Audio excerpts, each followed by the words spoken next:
तो चलिए अब मैं आपको बताती हूँ कि इसके अंदर जो खाद्य संश्लेषण होता है ये असल में होता क्या है, कौन सा कंपाउंड है ये जो खाद्य या खाना भोजन जो है वो पत्तियों का बनता है। पर इससे पहले मुझे एक बात और बताइए आप कि अब जैसे मैंने आपको बताया कि प्रकाश संश्लेषण की प्रक्रिया में सबसे इंपॉर्टेंट चीज है सूर्य का प्रकाश। तो क्या मैं ये कह सकती हूँ कि हम सभी जीवों के लिए सूर्य का प्रकाश चरम स्रोत है? बिल्कुल। जो सूर्य जो है वो हमारा प्राइमरी सोर्स है। अगर हम अपनी लाइफ बिना सूर्य के सोच ही नहीं सकते। ये एक और इम्पॉर्टेंट फिनोमिना है जिसके थ्रू हम लोग अपना सर्वाइवल कर सकते हैं।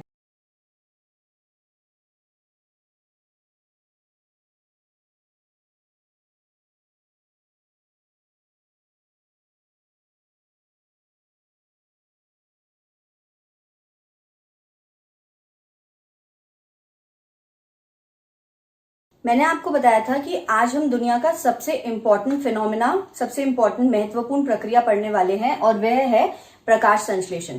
तो इस इक्वेशन के द्वारा मैं आपको समझाऊंगी कि यह सबसे महत्वपूर्ण प्रक्रिया कैसे है। आप देखिए कि ये इक्वेशन जो मैंने पूरी लिखी है, पहले तो आप इक्वेशन लिखना भी सीखिए क्योंकि विद्यार्थी इसमें बहुत गलती करते हैं बेटा। सबसे पहले आपको लिखना है कार्बन डाइऑक्साइड, ये एक कच्ची सामग्री है। इसके लिए इसका फॉर्मूला होता है CO2। आप सभी बच्चे बहुत गलतियां करते हैं इसको लिखने में। कुछ बच्चे इसको CO और 2 को नीचे बजाय लगाने के ऊपर ही लगा देते हैं, या C बड़ा लिख देते हैं और O छोटा लिख देते हैं। आपको ऐसी गलतियां नहीं करनी है। CO2 कार्बन डाइऑक्साइड प्लस जल, जल का केमिकल फॉर्मूला होता है H2O।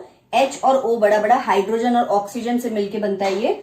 और एरो के ऊपर आपको लिखना है क्लोरोफिल और सूर्य का प्रकाश, क्योंकि ये दोनों बहुत ही मेजर फैक्टर्स हैं जिसकी वजह से जो प्लांट्स हैं वो अपना खाना बना सकते हैं। और उसका खाना एक्चुअली होता क्या है, वो है कार्बोहाइड्रेट प्लस ऑक्सीजन।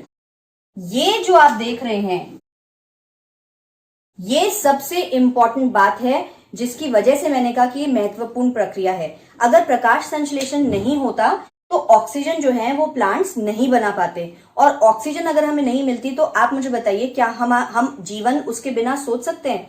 हम कल्पना भी नहीं कर सकते हैं।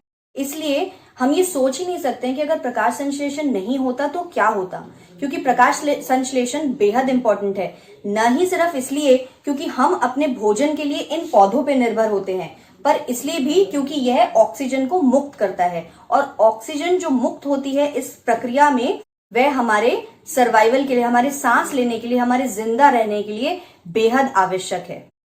अच्छा, एक छोटी सी चीज और मैं इसी से एसोसिएट करूंगी कि इसके अंदर क्लोरोफिल, मैंने आपको बताया था, एक ग्रीन पिगमेंट होता है, हरा वर्णक, जो कि सूर्य के प्रकाश को संग्रहित करता है पत्ती के अंदर। पर कुछ पत्तियां जो हैं वो आपने देखी होंगी डिफरेंट कलर्स की भी होती हैं, है ना? लाल भी होती हैं, पीली भी होती हैं, ब्राउन कलर की भी होती हैं। तो क्या वे पत्तियां भी फोटोसिंथेसिस की प्रक्रिया पूरी कर सकती हैं? इसी क्वेश्चन के साथ मैं आज का सेशन खत्म करती हूं। Thank you. NTPC Faridabad and Chief Minister's Good Governance Associates Program with star teachers of Faridabad.